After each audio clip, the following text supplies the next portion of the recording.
Important ఇక్కడ.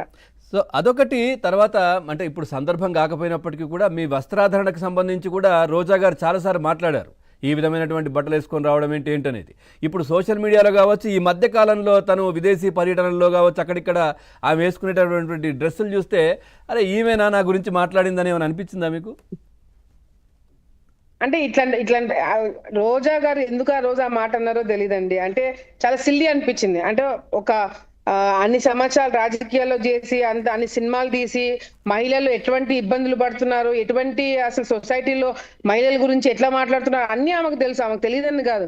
ఎందుకు ఆ రోజు ఆమె ఆ విధంగా మాట్లాడడం అనేది మాకే ఆ టైంలో మాకు బాధ అనిపించిన తర్వాత చూసుకుంటే వెనక్కి తిరిగి చూసుకుంటే చాలా సిల్లిగా అనిపించింది.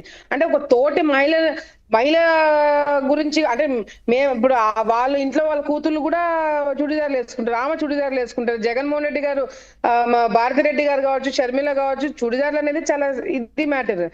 అట్లాంటిది అది ఇండియన్ అటైర్. అది అట్లాంటిది దాని మీద కూడా ఆ రోజు కమెంట్ చేయడం అనేది చాలా సిల్లీ అనిపించింది. చాలా మంది వితిన్ వాళ్ళ పార్టీలోనే ఆమెని ఖండించినారు. నువ్వు అట్లా మాట్లాడడం కరెక్ట్ కాదని చెప్పి వాళ్ళ సొంత పార్టీ వాళ్ళు కూడా ఆమె కరెక్ట్ చేయడం జరిగింది. కానీ ఆమె ఎక్కడ మారలేదే. ఆయన కూడా బయటకు వచ్చి పిచ్చి పిచ్చిగా మాట్లాడడం ఆమె ఎక్కడ ఇది చేయలేదు. చంద్రబాబు నాయుడు గారిని అరెస్ట్ చేస్తే బయటకు వచ్చి నాకు చాలా సంతోషంగా ఉందని చెప్పి స్వీట్లు పంచుకున్నారు. ఎంత సిల్లీగా ఉంటదండి, హౌ సిల్లీ ఇట్ ఈస్. ఒక చంద్రబాబు నాయుడు గారు బయటకు వచ్చి అరెస్ట్ కావడం, ఆయన కళ్ళలో నీళ్లు పెట్టుకుని అసెంబ్లీలో బయటకు వచ్చి ఆయనని ఇన్సల్ట్ చేశారని చెప్పి ఆయన కళ్ళలో నీళ్లు పెట్టుకుంటే వీళ్ళు స్వీట్లు పంచుకుంటున్నారు. బయటకు వచ్చి చంద్రబాబు నాయుడు గారు అరెస్ట్ చేశారంటే క్రాకర్స్ కాల్చి టపాకాయలు కాల్చుకొని సంబరాలు చేసుకుంటున్నారు. అదే కాదు మేడం. ఆ తర్వాత భారతి గారిని ఎవరైనా ఒక మాట ఎవరైనా పోస్ట్ లో మామూలుగా ఏదైనా అన్నా కానీ హడావిడి చేసే వీళ్ళంతా కూడా సో అమరావతి రైతులను అంత పెద్ద మాటలు అంటే ఎవరెందుకు వచ్చి మాట్లాడలేదు? వీళ్ళంతా మాట్లాడండి, వాళ్ళకి ఏం పని? ఇప్పుడు అమరావతి రైతుల్ని మహిళల్ని బయటికి ఈడ్చుకొని వచ్చి పోలీసులు లాఠీ చార్జ్ చేసి వాళ్ళ బట్టలు చింపేసి వ్యాన్లలో ఎత్తి పడేస్తుంటే ఎక్కడో ఆలగడ్డలో కూర్చున్న మాలాంటి మహిళలందరికీ కడుపు తరుక్కుపోయింది. అంటే అమరావతిలో ఎక్కడో జరుగుతుంది కదా మాకేంటని చెప్పి ఎవరు అనుకోలేదు. అందరూ స్పందించినారు, అందరూ కదిలినారు.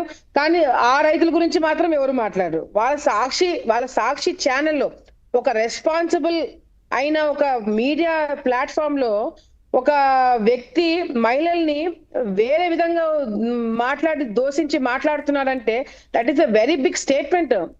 అట్లాంటిది ఖండించకుండా దాన్ని ఎంకరేజ్ చేస్తున్నారు.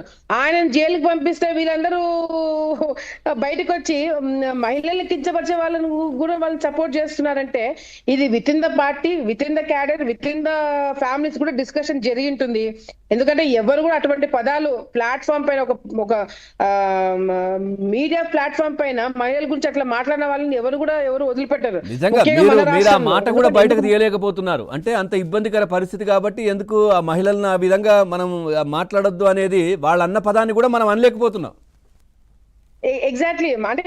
అంటే మా పెంపకం అయ్యిండొచ్చు, ఇప్పుడు మేము ఉంటున్న పార్టీ సంస్కృతి అయ్యిండొచ్చు. ఇవన్నీ కూడా ఉన్నాయి కాబట్టి వీఆర్ ఆల్సో ఒక హుందాతనంగా ఎందుకు లిక్కర్ స్కామ్ లో అరెస్ట్ చేయాలనుకుంటే వచ్చిన 2-3 నెలలు అందరినీ తీసి లోపల పడేసిండొచ్చు. కానీ చంద్రబాబు నాయుడు గారు ఎక్కడ కూడా ఎవరిని కూడా అడ్డదిడ్డంగా మీరు అరెస్ట్ చేయమని ఎవరికి చెప్పలేదే. మిథున్ రెడ్డి గారిని కూడా అడ్డదిడ్డంగా అరెస్ట్ చేయలేదే. ఆయన హైకోర్టుకి వెళ్ళడానికి మనము అవకాశం ఇచ్చినాము, సుప్రీంకోర్టు పోవడానికి అవకాశం ఇచ్చినారు. ఆయన కొద్ది ఆయన వచ్చి సరెండర్ అయినారు, ఆయన కొద్ది ఆయన వచ్చేసినారు సరెండర్ అయినానికి. ఎక్కడ కూడా ఈడ్చుకొని పోయి మనసులో జరిగినవన్నీ మనసులో పెట్టుకొని ఆయన ఇంటికి పోయి అర్ధరాత్రి పోయి ఆయన ఎత్తుకొని వచ్చి అరెస్ట్ చేయలేదు కదండి. తర్వాత విడుదల రజని, రోజా ఈ ఇద్దరి గురించే చర్చ బాగా జరిగింది. కానీ ప్రస్తుతం అయితే రోజాకు సంబంధించిన అంశం ఇప్పుడు నివేదిక ప్రభుత్వానికి అందింది. విడుదల రజని విషయం ఏంటి? ఆ గనుల అంటే వాళ్ళ దగ్గర బెదిరించడాలు, డబ్బులు తీసుకోవడాలు. సో ఆ ప్రాంతంలో కూడా చాలా మంది దగ్గర మాట్లాడేవాళ్ళు. ఏదైనా షాప్ ఓపెనింగ్ అయితే వాళ్ళ దగ్గరికి మనుషులను పంపించేవాళ్ళు. ఇట్లాంటివన్నీ జరిగాయి అనేది ఏమైనా వచ్చిందా మీ దృష్టికి? ఏదైతే ఆమె విషయం ఏంటి అసలు విడుదల రజని? రజనీ గారు ఆమె మంత్రిగా ఉన్నప్పుడు కావచ్చు, లేకపోతే ఇప్పుడు కావచ్చు, అప్పుడు ఆమె మంత్రిగా ఉన్నప్పుడే చాలా మంది బయటకు వచ్చి ఈ విధంగా జరుగుతున్నాయని చెప్పి చాలా మీడియాలో మనం కూడా చాలా చూసాము. నిజంగంటే అవి ఆధారాలన్నీ ఉన్నాయి. ఎందుకంటే లోకల్ గా ఉన్న తెలుగుదేశం పార్టీ నాయకులు కావచ్చు, జనసేన నాయకులు కావచ్చు, లేకపోతే బీజేపీ కావచ్చు, వాళ్ళ సొంత వైసీపీ పార్టీ వాళ్ళు కావచ్చు, చాలా మంది బయటకు వచ్చి దీని గురించి మాట్లాడడం జరిగింది. దీని మీద కూడా ఎంక్వైరీ నిజంగా ఒకటి ఏమైనా ఈ విధంగా స్కామ్ జరిగింది, ఈ విధంగా మమ్మల్ని ఇబ్బంది పెట్టారు గతంలో అని చెప్పి ఎవరైనా కంప్లైంట్ ఇస్తే ఆధారాలని కంప్లైంట్ ఇచ్చారు కాబట్టి అడ్డదిడ్డగా మళ్ళీ అరెస్ట్ కాదు, మళ్ళీ ఎంక్వైరీ చేస్తాము, దాంట్లో వాస్తవాలు ఉన్నా లేదా చెక్ చేస్తారు. నిజంగాంటే ఆమె ఆ పాత్ర మంత్రి హోదాలో ఆ విధంగా చేసిందా లేదా ఎంక్వైరీ చేస్తారు. అవన్నీ ఎంక్వైరీ చేసి వాస్తవాలు ఉన్నాయి అంటే మాత్రము తప్పకుండా యాక్షన్ తీసుకోవాల్సిందే. ఎందుకంటే ఇప్పుడు అదే చూస్తున్నాం కదా, మహిళలు కాబట్టి వదిలేస్తారా అంటే తప్పు చేయకుండా మమ్మల్ని అందరినీ జైలుకి పంపించారు కదండి. మా ప్రాంతంలో ముగ్గురు ఎమ్మెల్యేలు, వైసీపీ ఎమ్మెల్యేలు, ముగ్గురు ఎమ్మెల్యేలు మా మీద కక్ష కట్టి తప్పుడు కేసు పెట్టించి నాకు కొడుకున్నాడని చెప్పినా కూడా వినకుండా మమ్మల్ని జైలుకి పంపించారు కదా, ఏం ఆధారం లేకుండా. అదే కేసు